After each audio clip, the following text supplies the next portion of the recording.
Yes, friends, how's your life going on? Now we will talk CLR, the Common Language Runtime.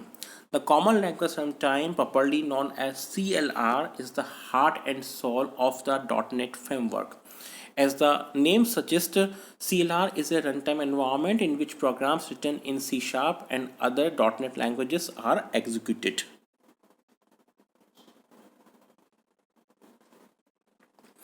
It also supports cross-language interoperability. Okay, so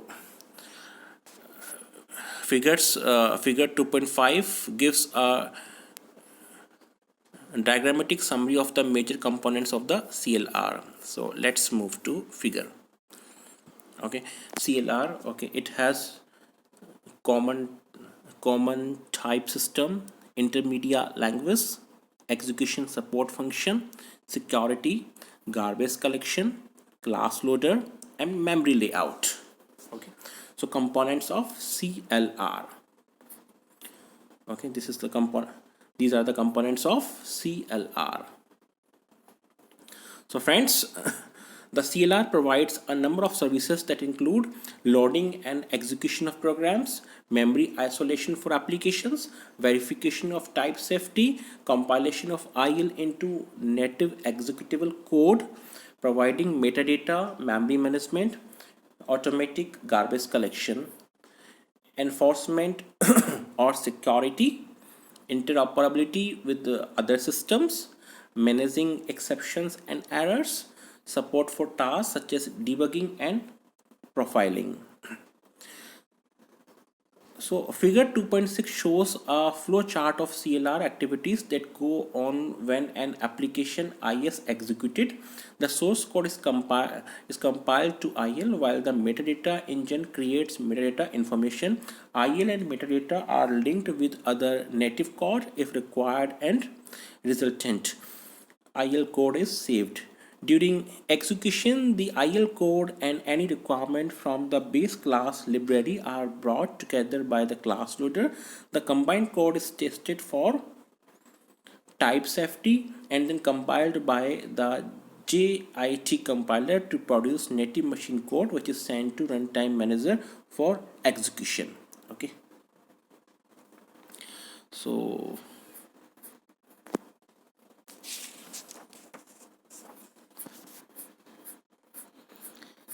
this is the figure.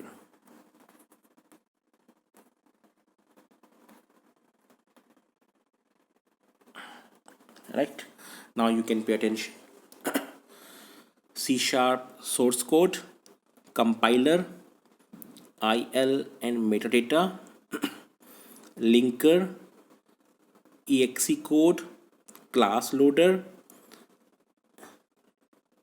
verifier test, JIT compiler, native machine code, runtime manager, and then output. Okay,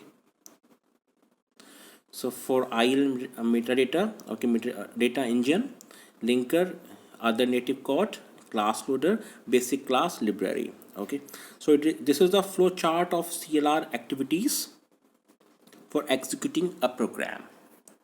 So you can pay attention here.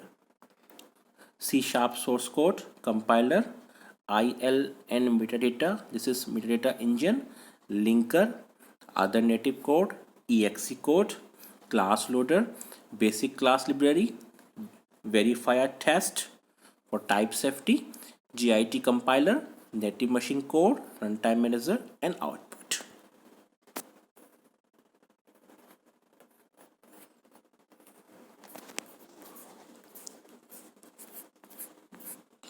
So now first CTS, common type system. Okay, we discussed the components of CLR. Okay, so first CTS. The .NET framework provides multiple language support using the feature known as common type system that is built into the CLR. The CTS supports a variety of types and operations found in most programming languages, and therefore calling one language from another does not require type conversions. Although C Sharp is especially designed for the .NET platform, we can build .NET programs in number of other languages, including C++ and Visual Basic. Next, CLS.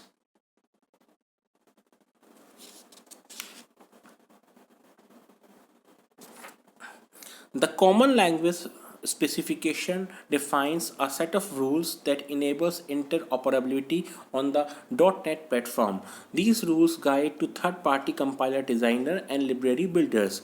The CLS is a subset of CTS, and CLS can use each other's class libraries as if they are their own. Application program interfaces that are designed following the rules of CLS can easily be used by all the .NET languages. Next, Microsoft Intermediate Language. MSIL, or simply IL, is an instruction set into which all the .NET programs are compiled. It is akin to assembly language and contains instructions for loading, sorting, initializing, and calling methods. When we compile a C# program or any program written in a CLS compliant language, the source code is compiled into MSIL. Next, Menaced Code. As we know, the CLR is responsible for managing the execution of code compiled for the .NET platform. The code that satisfies the CLR at runtime in org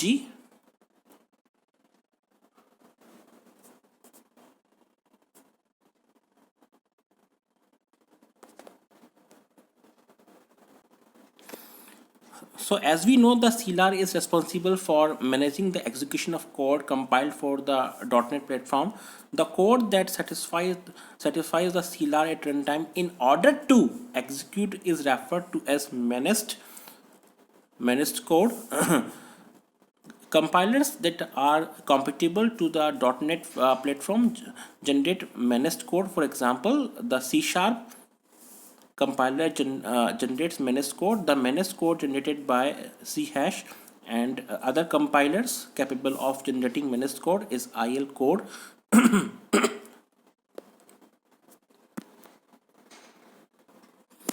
So the IL code is then converted to native machine code by the JIT compilers. Okay. Next, framework based classes.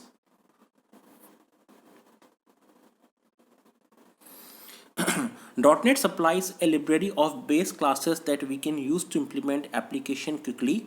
We can use them by simply instanting them and invoking their methods, or by inheriting them through derived classes, thus extending their functionality. Most of the functionality in the base framework classes resides in the vast namespace called system, right? Much of the functionality in the base framework classes resides in the vast namespace called system.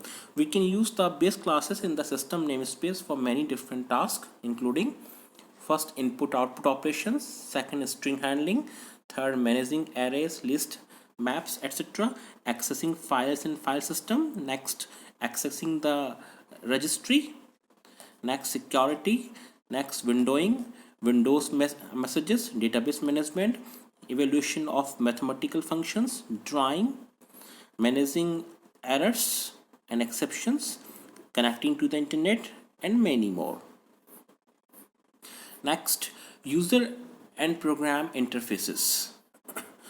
The .NET Framework provides the following tools for managing user and application interfaces. First, Windows Forms, web forms, console applications, and web services. Okay, so there are four things: Windows Forms, web forms, console applications, and web services. These tools enables users to develop user-friendly desktop-based as well as web-based applications using a wide variety of languages on the .NET platform. Next, Visual Studio .NET. Visual Studio .NET supports an integrated development environment with a rich set of features and Productivity tools. These features and tools allow developers to build web applications faster and easier using web services and XML regardless of the language chosen for development. There is now one environment to learn, configure and use. We need not have to switch back. We need not have to switch back and forth between environments to build, debug and deploy our code. .NET provides tools that extends support to the development lifecycle. Okay, as shown in figure, it acts as a foundation for the lifecycle platform. A detailed discussion on these tools is beyond and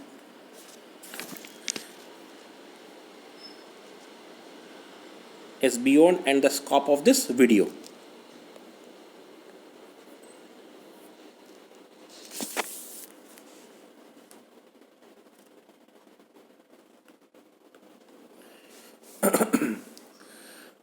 Now you can pay attention to figure: manage and collaborate, planning, analysis, design, development, testing, deployment. So Visual Studio .NET was what? Planning, analysis, design, development, testing, deployment.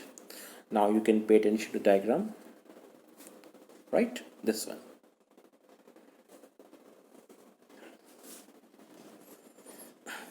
Next, .NET languages.